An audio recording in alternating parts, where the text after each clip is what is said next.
All right, why don't we get started? Good morning, good afternoon, good evening, wherever you are on this round globe. I'm Amy Hagopian from the University of Washington and co-chair of the Global Alliance on War, Conflict, and Health. We formally launched this organization with a webinar in the summer of 2022, thanks to the miracle of Zoom. And we now have more than 100 member organizations from academia, humanitarian organizations, and journals. We also have a website where you can find information on how to join the Alliance. We look forward to creating working groups on our platform where you can collaborate with others on war and health projects, so stay tuned for that. This is our third in our webinar series. We held 2 in the spring. The first was on explosive events in urban areas, and the second was on health systems in the context of the war in Ukraine.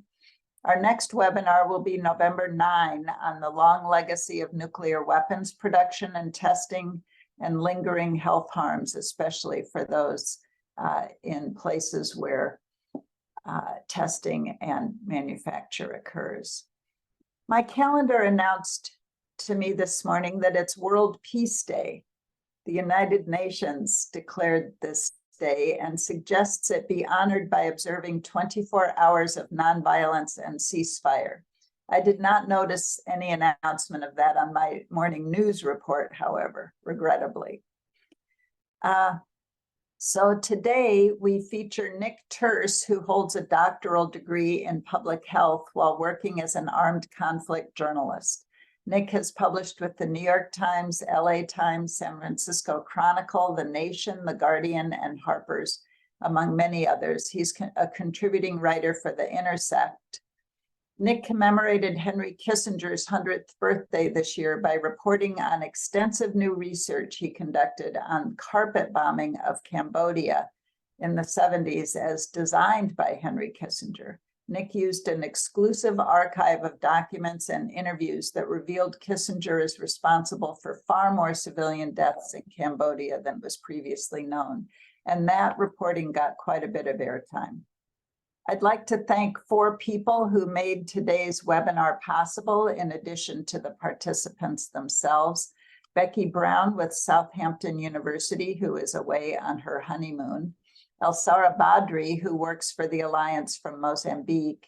Stephanie Endo, who is an MPH student at George Washington University. And Samer Jabbour, my co-chair. Our moderator today is Abdullahi Hassan, a researcher with Amnesty International who covers Sudan and Somalia. And over the years, he has carried out complex research into various human rights topics, including conflict-related abuses in Sudan, the US drone strikes on civilians in Somalia, and the effects of COVID-19 on Somalia's health system. He holds a Bachelor of Laws from the University of Nairobi and a Master of Laws from Columbia Law School. Our agenda today is that we will hear from Dr. Turse first, although Mr. Hassan will be the moderator, so he will interject with questions and he will help us with harvesting your questions from the question and answer button on your Zoom screen.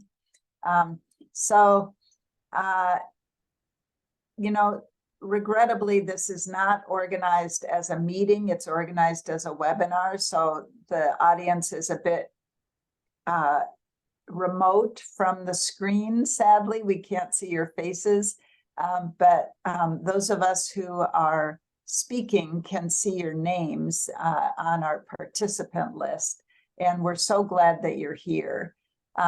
So please post your questions whenever they occur to you in the Q&A button, and we'll be monitoring those as they go along. We are recording this session, so it will be available on our Global Alliance website, not too distant future. Thank you so much. And now let me turn it over to Abdullahi and Nick. Thank you so much for being here. Thank you so much, Amy. I start by thanking the Global Alliance on War, Conflict, and Health for organizing this very important webinar.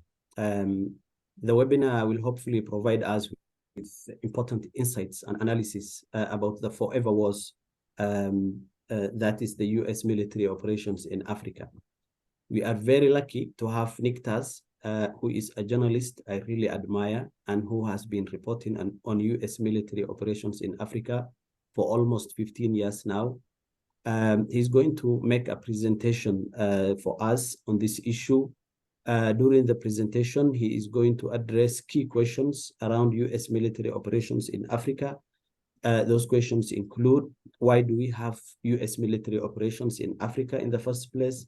What is the nature of these operations? What is the impact of the US military operations on civilians, including marginalized communities in the different countries that these operations take place? Are these operations achieving the stated objectives of the US military? How do communities in Africa perceive these operations, and how do they react to them? And then Nick is going to do this by using examples from some countries where these operations are taking place, including in Mali, Niger, Burkina Faso, Somalia, and other countries. Without further ado, I welcome Nick Taz to make his presentation.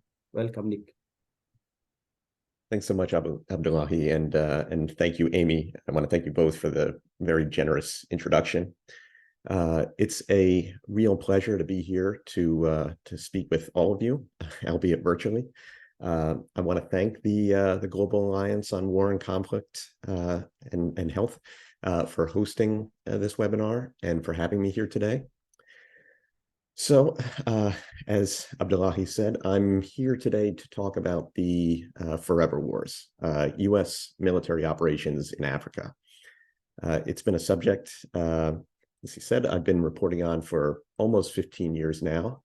That's much to the chagrin of US Africa Command, or AFRICOM, which is the umbrella organization that oversees US military activity on the African continent. Next slide, please.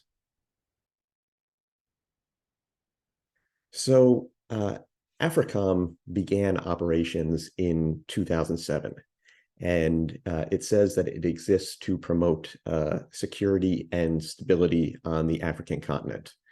To that end, when I first started reporting on the US military in Africa, AFRICOM claimed to me that they were mainly conducting humanitarian missions, that they were digging wells and the like, and that they were providing rather innocuous military training to partner nations. I started investigating, and I saw evidence of far different activities. I saw the growth of a major logistics network, an archipelago of secret bases, and indications that that more than training was occurring.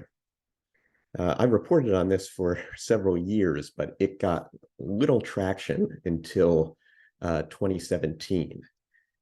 In October of that year, US troops operating in the West African nation of Niger were ambushed by a local Islamic State affiliate. Just after the ambush, AFRICOM told me that the troops who were there were providing advice and assistance, that's a quote, to their local counterparts. Next slide, please. Later, it would become clear that those troops were working out of the town of Wallam, with a large Nigerian force under the umbrella of something called Operation Juniper Shield, which was, and still I believe is, a wide-ranging, long-running counterterrorism effort in Northwest Africa.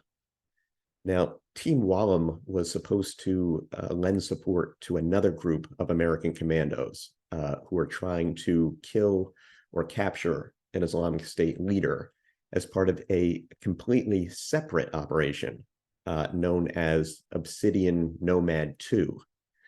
But bad weather intervened, and the elite commandos from Obsidian Nomad 2, their helicopter was grounded. and Team Wallam had to go it alone.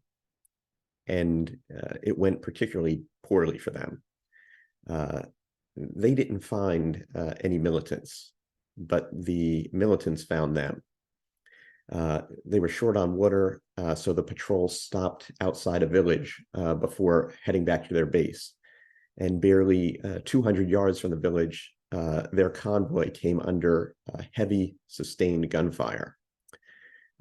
They were outnumbered, they were outgunned, and in the end, Staff Sergeant Brian Black, Staff Sergeant Destin Wright, Staff Sergeant Jeremiah Johnson, and Sergeant LaDavid Johnson, all of whom you see here on the screen, were all killed in what was and still is the largest American combat loss in Africa since the 1993 Black Hawk Down debacle in Somalia.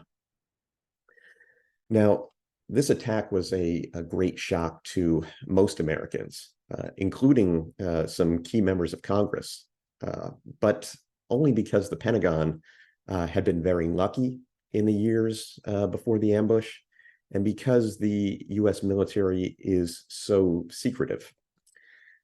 Combat in Niger was not some one-off event. Between just 2013 and 2017, the 4 years preceding the ambush, US Special Operations Forces saw combat in at least 13 African countries. In addition to Niger, we're talking about Burkina Faso, Cameroon, Central African Republic, Chad, the Democratic Republic of Congo, Kenya, Libya, Mali, Mauritania, Somalia, South Sudan, and Tunisia. And the casualties in Niger were no one-off event either. US troops had been killed or wounded in action in at least 5 other countries, including Kenya, Libya, Somalia, South Sudan, and Tunisia. Just to give you a couple of examples in more recent ones, in 2019, Somali militants from the terror group Al-Shabaab attacked the US base at Balidogle, Somalia, and one of the Americans there was injured. In 2020, a dozen Al-Shabaab fighters infiltrated the perimeter of a military base in Manda Bay, Kenya. One of them took aim with a rocket-propelled grenade, firing at a US surveillance plane and touching off an hours-long firefight. When it was all over, 2 American pilots of that plane and a US soldier were dead. 2 other US military personnel were wounded. 6 surveillance aircraft and helicopters were destroyed, and parts of the airfield were in flames. As recently as last year, a special operations soldier was wounded in a mortar attack in Mali. So these incidents happen, more than I think most people realize. And this has all been to say that the Juniper Shield and Obsidian Nomad, those 2 operations that were running simultaneously in Niger, were not isolated efforts, but they're part of a panoply of US military operations and activities that US forces have been conducting from dozens of bases across the northern tier of Africa. In all, there have been around, or I should say at least 36 such operations and activities in Africa over the last decade.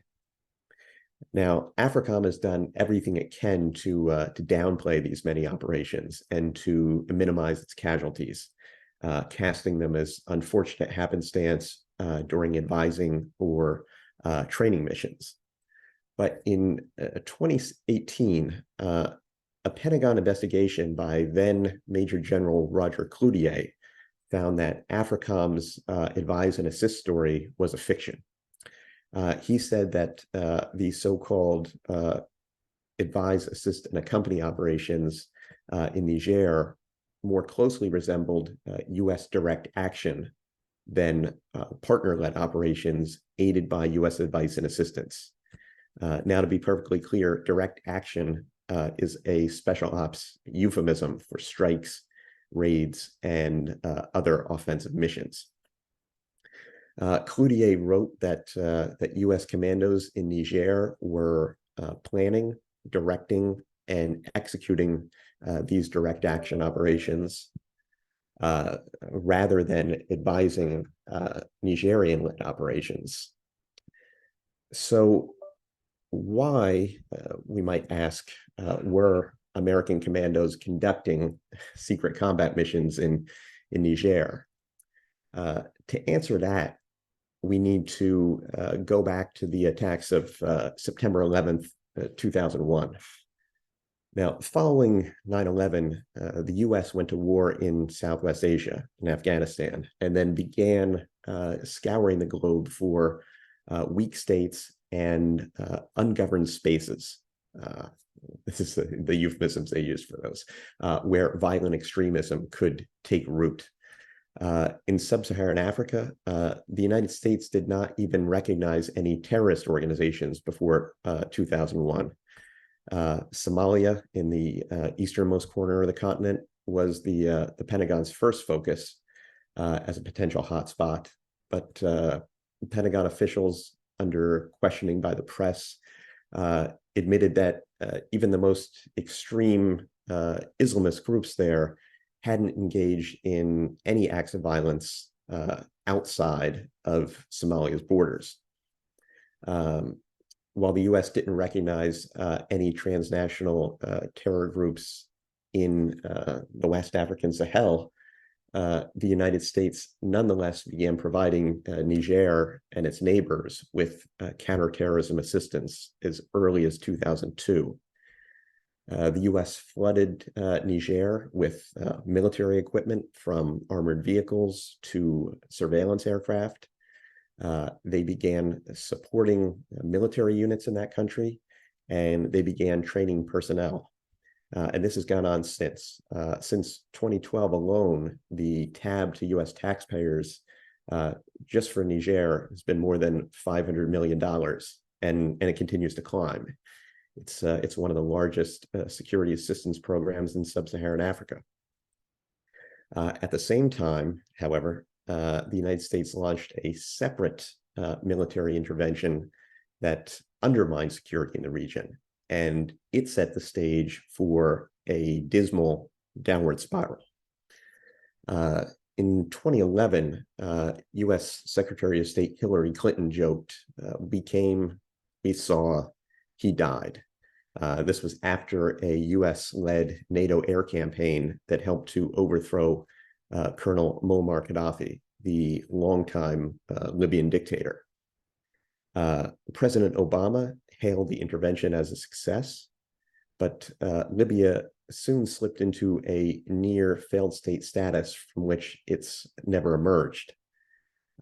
Obama would later admit that failing to plan for the day after, as he put it, the overthrow of Gaddafi, was the worst mistake of his presidency.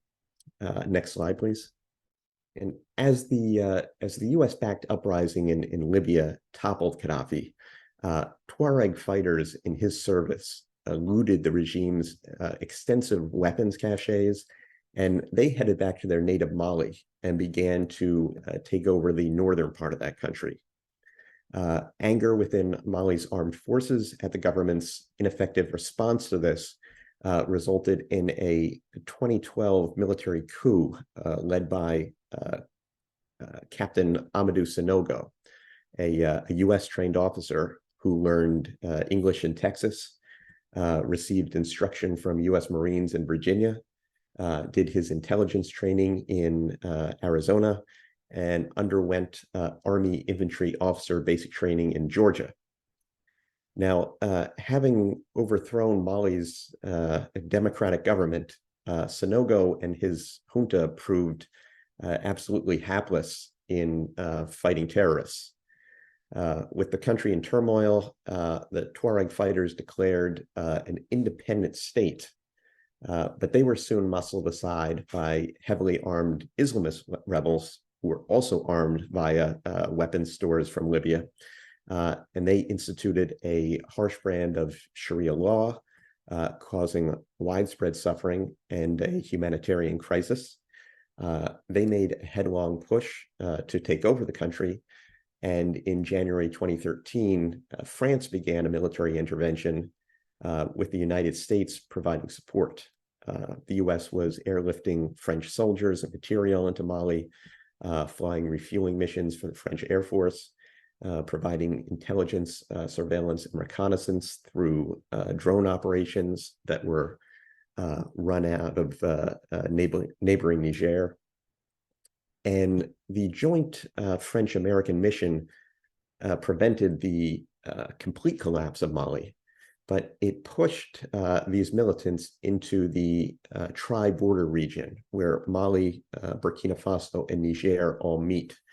And ever since then, so for more than a decade, militant groups there have proliferated and grown exponentially in strength, size, and reach.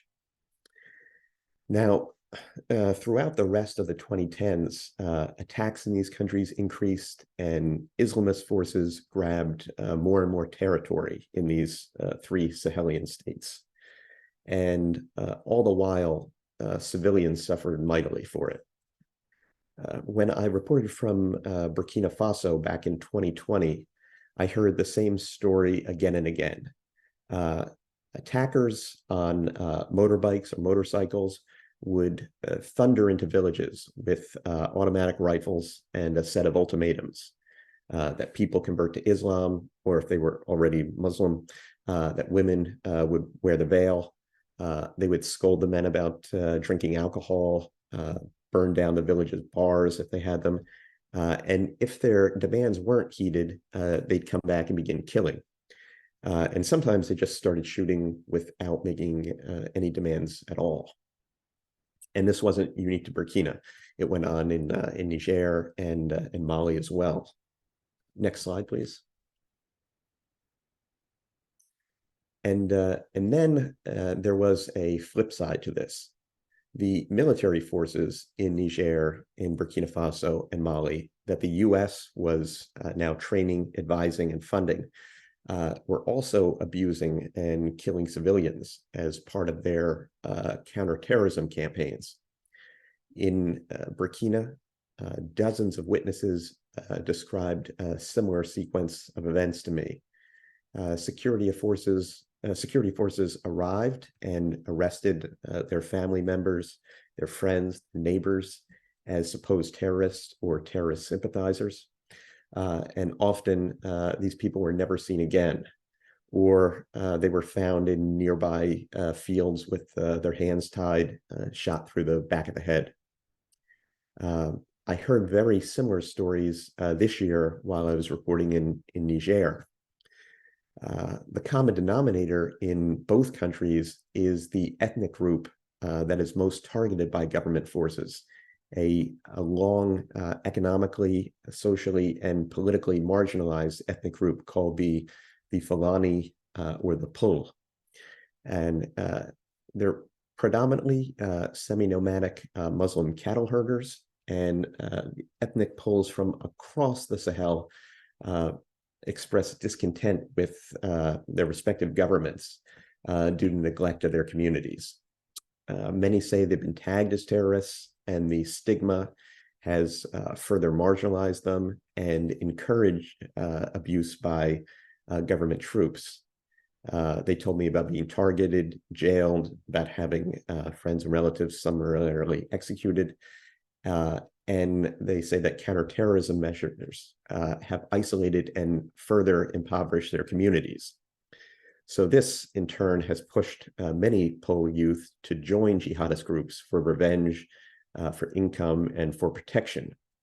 Next slide, please. Thank you.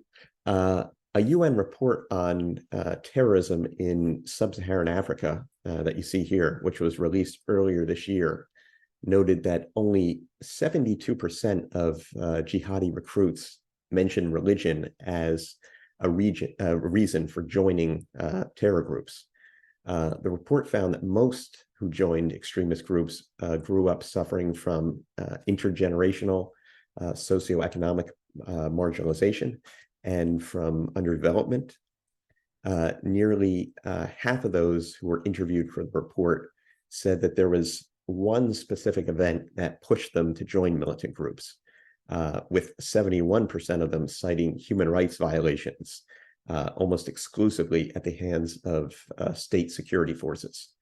So the very armed forces supported by the United States have also been the greatest drivers of terrorist recruitment in these countries.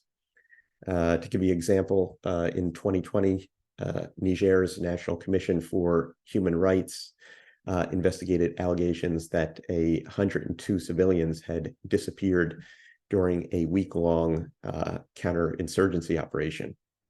They found 71 bodies in 6 mass graves. Witnesses in the area told Human Rights Watch that there were an additional 6 mass graves containing at least 34 bodies. And the Nigerian human rights campaigner who helped reveal this, I might add, was arrested and shuttled off to a maximum security prison earlier this year. This was all done by a government that U.S. Secretary of State Antony Blinken praised for its commitment to democracy earlier this year. But at the same time that Blinken was making these remarks, his own State Department issued a report citing significant abuses by Niger's government, especially its security forces, including credible reports of arbitrary and unlawful killings by the government, arbitrary detention, and rampant impunity among the security forces. So, despite Niger's woeful human rights record, the U.S. continued to train its security forces to pump in security assistance dollars and to send trainers, advisors, and commandos. Next slide, please. Over the last decade, the number of U.S. military personnel deployed to Niger has jumped more than 900%. Niger has seen a proliferation of U.S. outposts, including one in the capital at the main commercial airport. You can sit in the departure lounge, as I did earlier this year, and watch drones take off and land. And this drone base at the airport in the capital, Niamey, isn't alone. In fact, Niger hosts one of the largest and most expensive drone bases run by the U.S. military. Built in the northern city of Agadez at a price of more than $110 million, and maintained to the tune of $20 to $30 million each year. Airbase 201 is a surveillance hub that's home to U.S. Space Force personnel, a Joint Special Operations Air Detachment, and a fleet of drones, including armed MQ-9 Reapers. Next slide, please. The Pentagon right now is desperately trying to hang on to this base that you see on the screen right now, following a Nigerian military coup that took place in late July. A military junta there in Niger overthrew the democratically elected president and took power, but the Pentagon won't call it a coup. And I think the reason is they don't want to lose that base. Beyond that, they also don't want to admit an increasingly obvious coup problem. Next slide, please. In my reporting, I found that at least 15 U.S. trained officers have been involved in 12 coups in West Africa and the Greater Sahel during the War on Terror. The list includes military personnel from Burkina Faso. The coups were in 2014, 2015, And there were two of them in 2022, one in Chad in 2021, the Gambia in 2014, Guinea in 2021, Mali in 2012, 2020 and 2021, Mauritania in 2008, and this latest one in Niger in July of this year. At least 5 leaders of the Niger coup that just occurred received U.S. military training. They in turn appointed 5 U.S. trained members of the Nigerian security forces to serve as governors in the country. I've actually identified dozens more West African officers who also might be added to these roles, but the State Department claims that they're unable to furnish information about them. So we're going back and forth at the moment. The U.S. government doesn't want to talk about this, and it's hardly the only subject that they're wary to publicize. The wider results beyond coups of 20 plus years of counterterrorism assistance are, I think, even more dismal. Throughout all of Africa, the State Department counted just 9 terrorist attacks in 2002 and 2003 combined, the first years of U.S. counterterrorism assistance.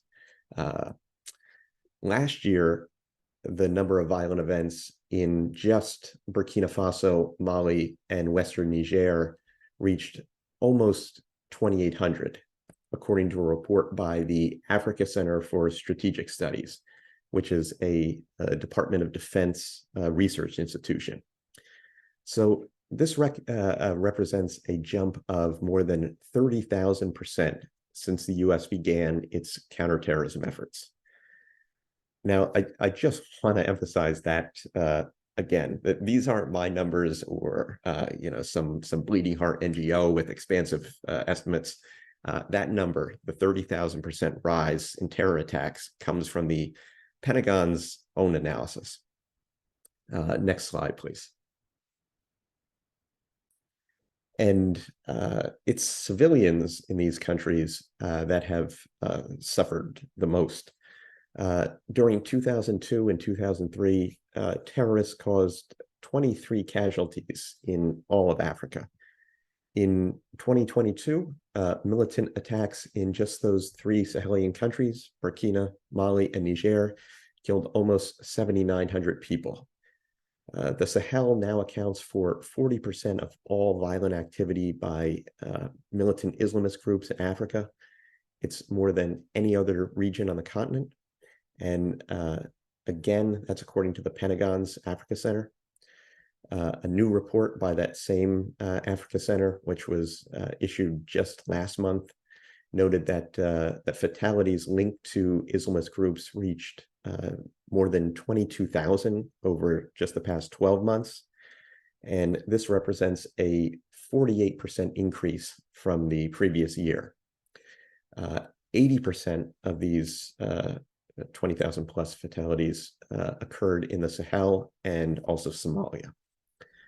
Now, Somalia experienced a striking 157% increase in fatalities linked to the militant group Al-Shabaab over the past year, resulting in close to 8,000 deaths. And this represents a record level of fatalities in Somalia over Al-Shabaab's 17-year existence.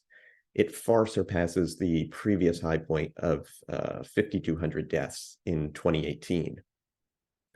So this is, at least in part, another Pentagon failure, because U.S. commandos have been deployed to Somalia since 2002. This was one of the first of the forever wars, and it's outlasted the war in Afghanistan. So at this point, it's really the most forever of America's forever wars. For years, the U.S. has conducted partnered ground operations with Somali forces and with other local partners under the so-called 127 ECHO Authority. Basically, this little-known U.S. government authority, it's built into the U.S. Code, allows U.S. commandos to employ local surrogates on US-directed missions targeting US enemies to achieve US aims. This is unbeknownst to the American people and most members of Congress, and generally completely unknown to the public in the countries where the US is conducting these missions. Missions are completely secret. Even the names of the programs are classified. They're not released to the public. That doesn't mean that I can't tell you some of the names. The activities that they carried out in Somalia were conducted under the code names Exile Hunter, Kodiak Hunter, Mongoose Hunter, Paladin Hunter, and Ultimate Hunter. And they involved US commandos partnering with troops from Ethiopia, Kenya, Somalia, and Uganda. US commandos, mostly Navy SEALs and Green Berets, would head out into the field with their partners and conduct missions under the euphemism of advise, assist, and accompany. The same type of operations like those that I mentioned earlier that were going on in Niger. So they were, and the same thing's the case, they're actually combat missions. In 2017, for example, a Navy SEAL named Kyle Milliken was killed on one of these advise and assist missions in Somalia. Under the 127 Echo Authority, the Pentagon also created the Danab, or Lightning Brigade, a force of 1,000 to 1,200 Somali fighters that the United States has funded, recruited, trained, and partnered with since about 2011. US commandos operate in the field alongside Danab. The US also built the so-called Puntland Security Force in Somalia. After 9/11, the CIA recruited, trained, and paid the fighters of this force. And then after about a decade, the CIA transferred management of them, it's about a 600-person force, to the Department of Defense. For another decade, the PSF combated al-Shabaab and the Islamic State on behalf of and alongside US Special Operations Forces. The PSF was largely independent of the Somali government, despite being an elite armed brigade and one of Somalia's, I think, most capable special operations units. And all the while that this was going on, the PSF's relationship with US forces was kept secret. US officials repeatedly disavowed the presence of military advisors with this force in Somalia until the late 2010s. Today, there are around 500 or more US troops operating in Somalia. They work out of several different facilities, the most important being in the capital, Mogadishu, as well as a joint operations center at Baledogle, which the Americans call BDOG. If you were to gain access to the Joint Operations Center at BDOG, you would find yourself in a plywood walled room with a big flat screen TV on the wall with a live digital map of al-Shabaab territory in the country. You'd find a couple of long tables with one computer console after another sitting on it. And there would be US military personnel and civilian contractors, sitting in front of these screens. They'd be watching what they call FMV, or full motion video, streamed live from drones. And they'd be calling out what they saw and putting it into a live chat, making the case to conduct a drone strike on this or that supposed al-Shabaab target, or in support of allied Somali forces who are, I might add, in the midst of a year-long military offensive. Next slide.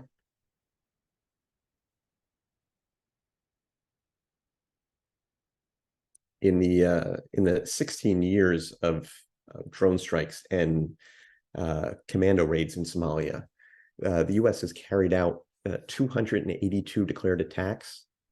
Most were during the Trump administration, when rules for conducting strikes were relaxed. The U.S. conducted 208 declared attacks in Somalia during Trump's single term in the White House. This represented a 550% increase over the 8 years of the Obama administration. AFRICOM claims to have killed just 5 civilians in those 282 strikes. But Air Wars, the UK-based airstrike monitoring organization, says the real number of civilians killed by US strikes in Somalia may be more than 3,000% higher than the official count. Next slide, please.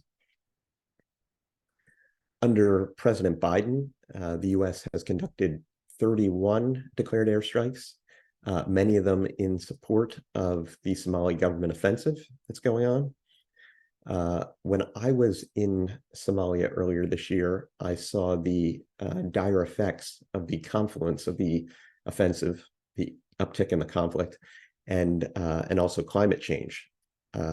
I visited a camp for displaced persons on the edge of the capital, Mogadishu, while I was there. About 400 people had arrived there at the Al Hadaya camp in just the week before I had visited. Next slide, please. The Horn of Africa has experienced a historic drought this year, one of the worst in 6 decades. A drought and famine in 2011 and 2012 killed a 250,000 people in Somalia. But this year, the Somali government, with the help of international donors, they've averted a famine. But the current drought was of the same magnitude or worse than 2011, according to the Somali Disaster Management Agency. And most of the country is still facing acute food insecurity. The drought is compounded, ironically enough, by catastrophic flooding. And these cycles of drought and flood are becoming more dire and are being supercharged by the changing climate. You add this to the conflict against al-Shabaab involving the Somali government and a host of international military forces, including the United States, and it's led to a great deal of instability, displacement, homelessness. All of these overlapping crises have left Somalia in an especially desperate situation. Back in 2011, 4 million Somalis were in need of food. By last year, the number had risen to 6.7 million, so more than a third of its total population. This year, roughly the same number are facing food insecurity, while about 6.4 million are unable to access sufficient water for drinking, cooking, and cleaning. 3.9 million people are now homeless within the country's borders, and another 700,000 Somalis are displaced abroad. Some 5.1 million children in Somalia require humanitarian assistance out of a total of about 8.3 million Somalis in need. Last year, drought killed about 43,000 people in Somalia.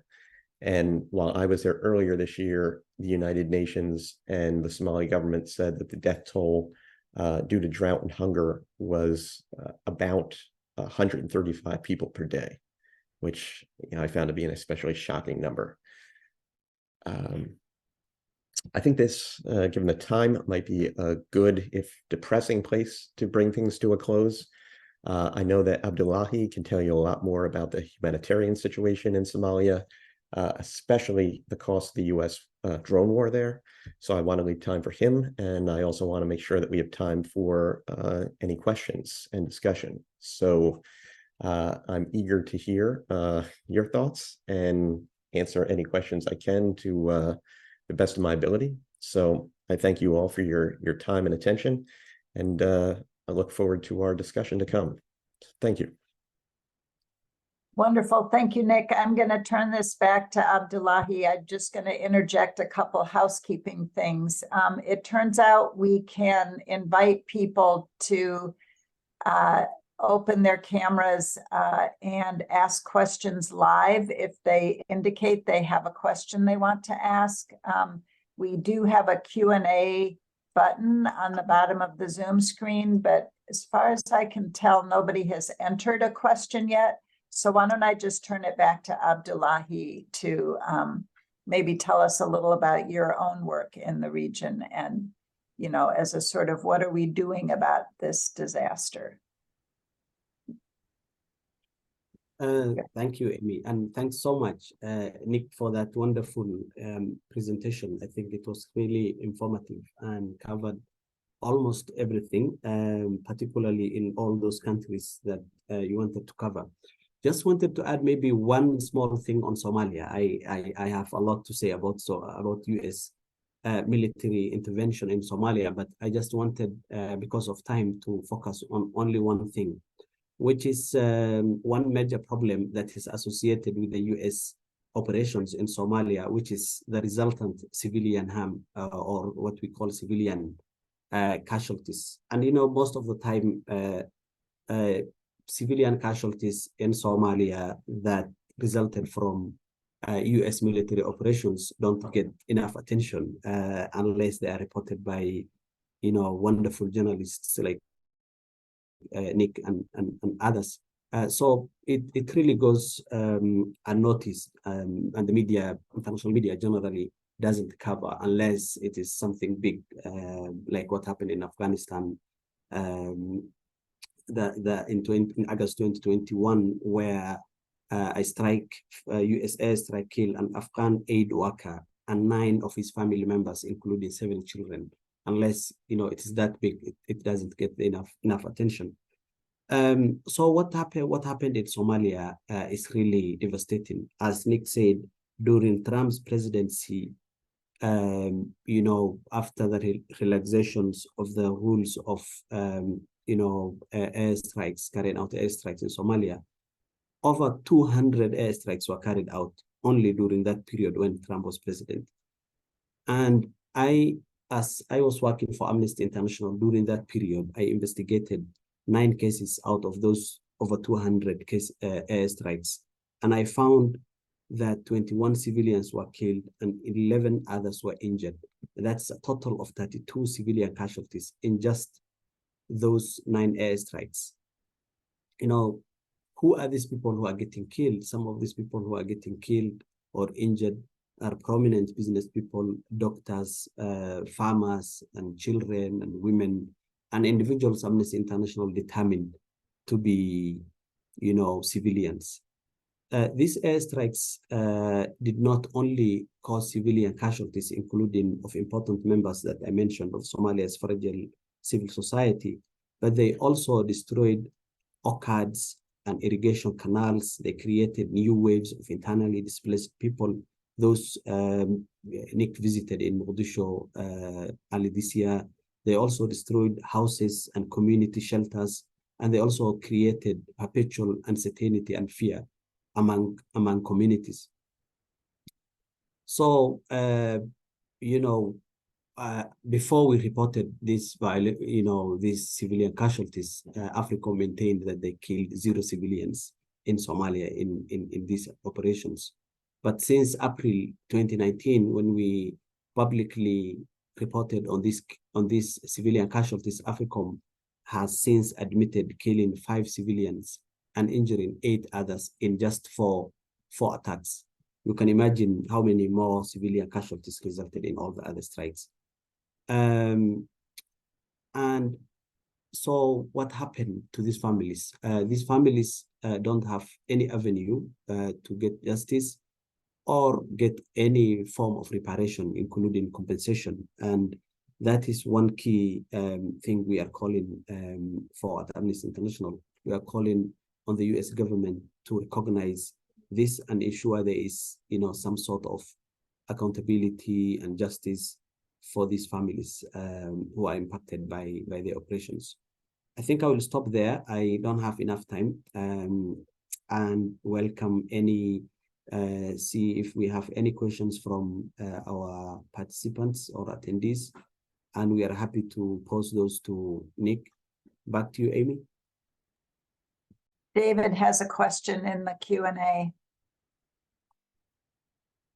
he asks, what is the US after in Africa? What resources do they want? What's the purpose of all this? Yeah, I mean, it's an exceptionally good question, and one that you find is ill-defined, even though every year, AFRICOM's commander, a four-star general, will go before Congress and make the case for funding and tell the official story of AFRICOM. If the U.S. was after resources, they've done a very poor job of getting a hold of them. Really, it looks to me like this has been a long, drawn-out game of counterterrorism whack-a-mole, where the United States has gone around the continent and conducted these counterterrorism operations, often in support of repressive, abusive governments, but receive very, very little out of it. Right now, the strongest case the United States makes when they're saying why they're involved in Africa is due to quote unquote great power competition, that the United States is making sure that China and Russia don't increase their influence on the continent.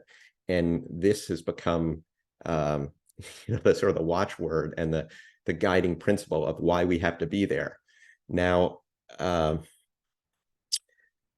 lot of dissenters within the government that I've talked to, these people don't want to talk on the record about it, but say, they'd be more than happy to have Russia take on the problems that we've had in the Sahel and let them deal with the counterterrorism crisis that's gone on there and the rise in terrorism. But the U.S. The official U.S. case is that they don't want China or Russia to make more inroads on the continent. So therefore, we need to be present in these countries.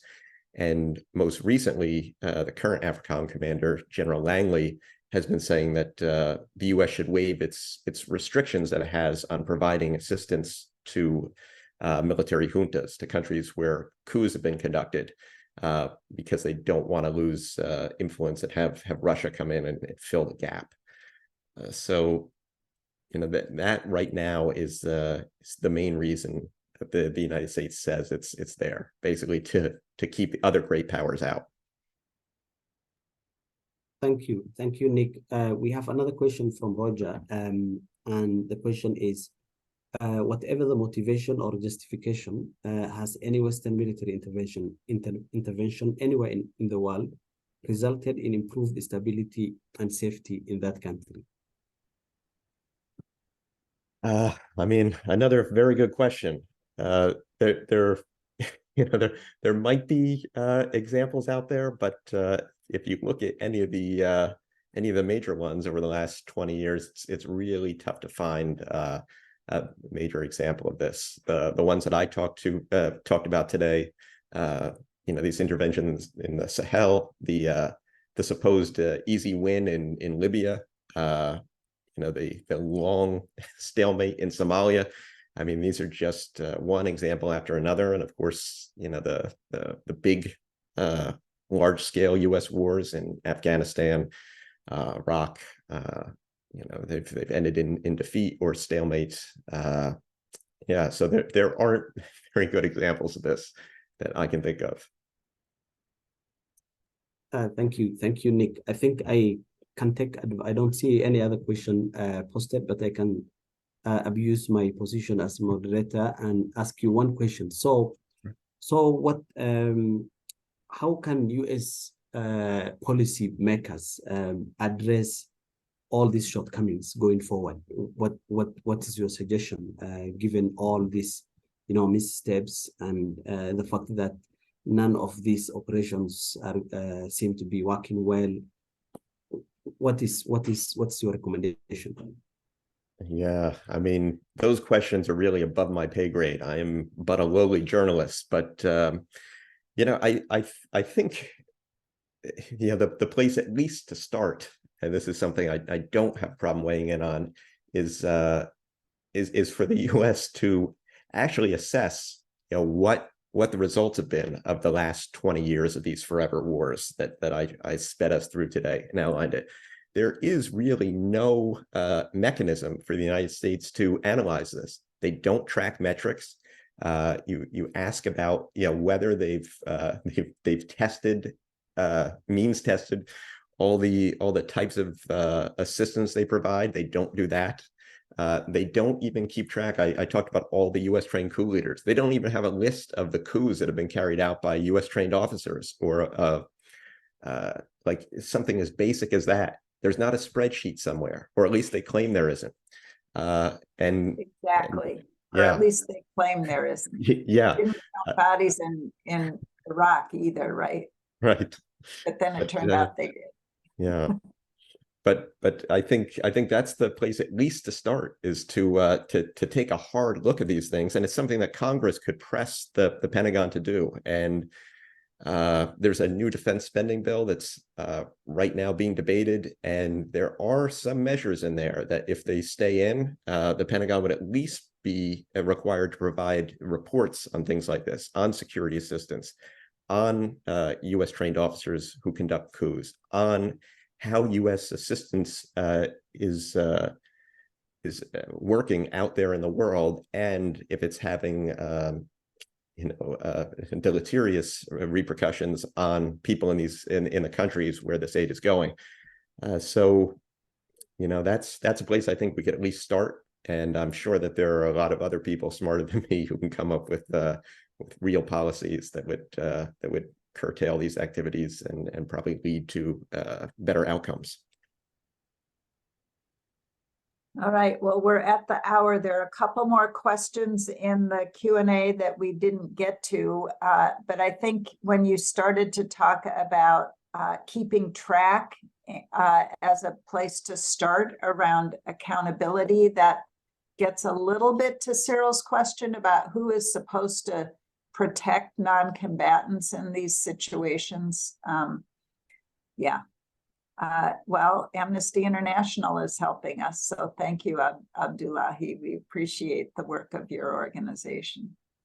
I also notice in the chat, we have members of the American Public Health Association's Peace Caucus, which is another place people can connect and join in the work of keeping track of our country's military adventures and their harms around the world. All right, Abdullahi, thank you so much for shepherding us through this little tour, and Nick for conducting our tour of America's forever wars in Africa. It's, as you said, depressing, but we're all responsible and have a role in this, and we just need to find some people to do some work together. All right, so Global Alliance on War, Conflict, and Health, go to our website and join. You can join as an individual, or your organization can join. So thank you so much. And our next webinar is November 9. Join us then. Bye-bye. Thanks so much.